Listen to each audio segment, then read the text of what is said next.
On passe au sport avec vous, Jean-Luc Roussy, bonjour. Bonjour. Coup de tonnerre à l'ASM hier avec l'annonce de la démission de l'entraîneur Vern Cotter faite par le président du club de rugby, René Fontès, et démentie par l'intéressé.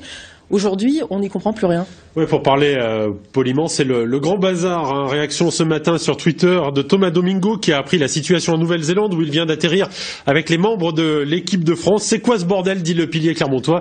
Eh bien, ça résume très bien la situation. Hier après-midi, Vern Cotter était donc à Murrayfield pour officialiser sa nomination à la tête de l'équipe d'Écosse en 2014. Quand en conférence de presse, les journalistes ont évoqué sa démission, il s'est déclaré surpris, sous le choc. Pendant le point presse, il s'est d'ailleurs contenté de parler de l'équipe d'Écosse. Il se dit même impatient de rejoindre la sélection. Certaines sources parlent d'une arrivée à la tête de l'équipe dès le 1er juillet prochain.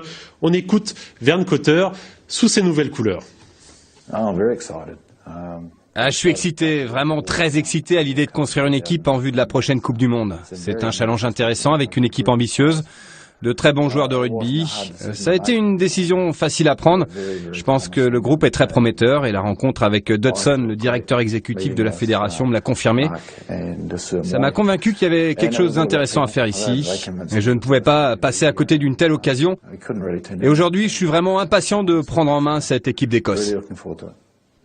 Qu'est-ce qui est à l'origine de cet imbroglio, Jean-Luc? Eh bien, tout est parti d'une interview accordée par Vern Cotter à nos confrères de la montagne. Hier matin, interview dans laquelle le coach critiquait sévèrement ses joueurs cadres, Morgan Parra ou Brock James, pour la gestion des matchs décisifs de fin de saison, la finale de H-Cup ou la demi-finale du Top 14. Il critiquait aussi la politique de recrutement du club dirigé par Jean-Marc Lermet, trop axé sur la formation selon lui et pas assez sur des joueurs de haut niveau. Réponse fulgurante dans l'après-midi de René Fontès à travers un communiqué. Les propos de notre entraîneur m'ont stupéfait.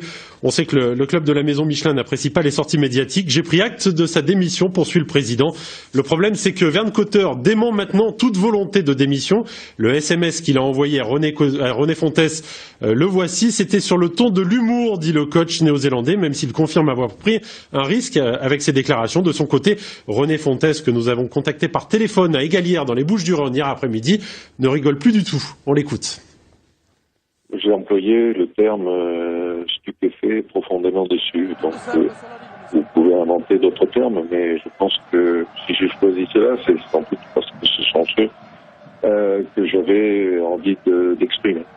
On peut plus continuer comme ça, avec Vern Cotter à la tête du club, avec de telles déclarations, c'est ça? J'en parlerai et nous en parlerons au sein du conseil d'administration pour tenir compte de ces éléments, à la fois, bien entendu, du contenu de ces déclarations qui m'ont interpellé sur deux aspects essentiels.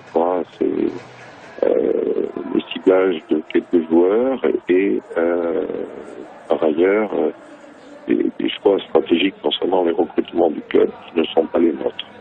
Et donc ça me semble suffisamment important et à ce moment-là, je fais la cohérence avec sa proposition de me présenter cette démission.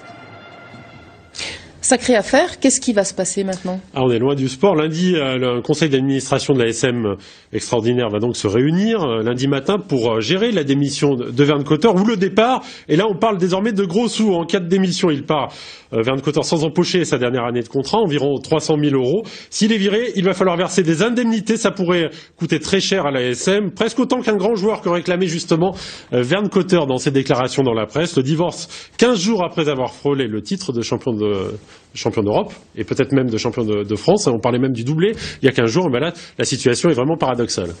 Merci Jean-Luc. On y reviendra dans notre journal de ce soir, évidemment, car ce feuilleton financier et sportif n'est pas encore terminé.